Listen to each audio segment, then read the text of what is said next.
میں ڈرامہ اختتام پذیر ہو گیا اور جاتے جاتے کئی سوال چھوڑ گیا۔ آخر یہ آخری ایپیسوڈ میں ایک دم کیا کایا پلٹ ہو گئی۔ کسی کردار کا کلوزر نہیں ملا سوائے ریان کے۔ مان لیا کہ بعض اوقات کہانی کے اینڈ پر کوئی نہ کوئی ایسا کلف ہینگر چھوڑ دیا جاتا ہے یا کوئی آج ایسی بات کہہ دی جاتی ہے جو دیکھنے والوں کے لیے ایک مسٹری بن جاتی ہے، مگر ایسا تو کبھی نہیں دیکھا کہ پورے ڈرامے کا کوئی کلوزر نہ ہو یا اس کا کوئی نتیجہ نہ نکلے۔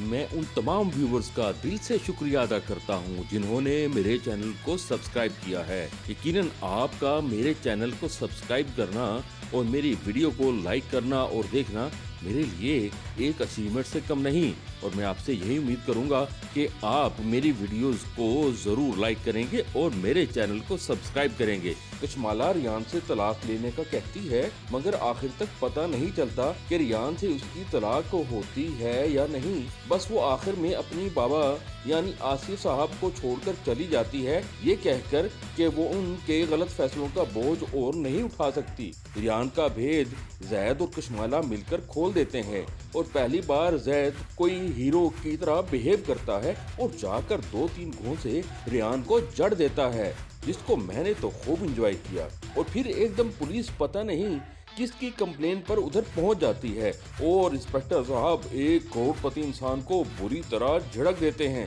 کاش ہماری پولیس اتنی ایکٹیو ہوتی تو کیا بات ہوتی۔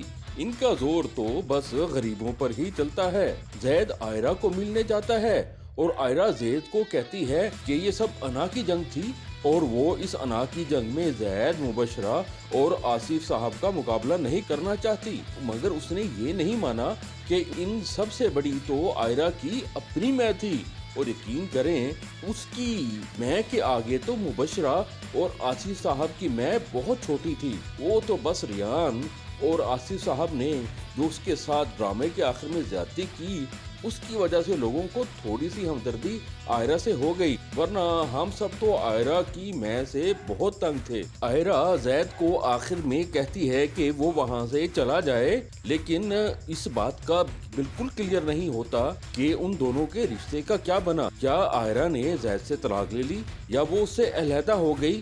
کچھ سمجھ نہیں آیا بھائی۔ اب آتے ہیں مبشرہ کی طرف۔ مبشرہ زید کو کہتی ہے کہ اس کو زید سے محبت ہو گئی ہے اور وہ اس کو کھونے سے ڈرتی ہے، اور وہ پھر اس سے التجا کرتی ہے کہ زید اس کو طلاق نہ دے، مگر دوسری طرف خلا کے کاغذات اس کو دے دیتی ہے۔ کیا مطلب؟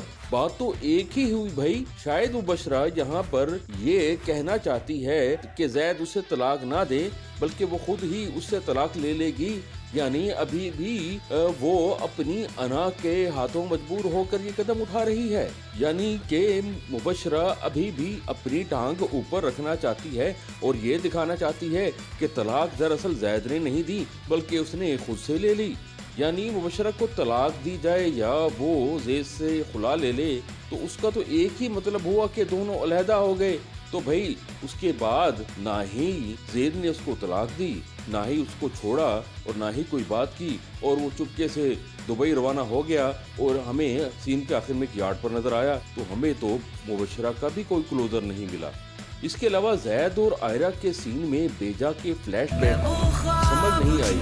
آیا یہ زید کوئی فلیش بیک میں سب کچھ دیکھ رہا تھا یا زید اور آئرہ کا یہ آخری سین سب کچھ لائیو چل رہا تھا؟ البتہ آصف صاحب کا پچھتانا اور اپنے ہیلپر کے ساتھ بیٹھ کر کھانا کھانا یہ ظاہر کرتا ہے کہ ان تمام واقعات کے بعد ان کے اندر بڑی تبدیلی واقع ہوئی ہے اور ان کا دل نرم ہوتا ہوا نظر آیا ہے۔ یعنی آصف صاحب ایک برے اور ایروگینٹ انسان سے ہمیں ایک اچھا انسان بنتے ہوئے نظر آئے ہیں، اور وہ اپنے انا کے بت کو توڑ کر عام انسانوں کے ساتھ برابری کا سلوک کرنے لگے ہیں۔ یہ ایک اچھا کلوزر تھا۔ اور جناب آخری سین میں زید صاحب ہمیں کسی کھلے سمندر میں ایک یارڈ پر نظر آئے تنہا سے، یعنی وہ اب دبئی لوٹ گیا ہے سب کچھ پیچھے چھوڑ کر، اور شاید اب وہ کبھی بھی آصف صاحب مبشرہ اور آئرہ کی طرف نہیں لوٹے گا۔ آخر میں زید صاحب نے انا کے اوپر ایک چھوٹی سی تقریر بھی جھاڑ دی جس کی چندہ ضرورت نہیں تھی بھائی۔ ان کی ایکٹنگ سے اور تمام واقعات سے ہمیں سمجھ آ رہا تھا کہ انسان کے اندر انا یا میں ہی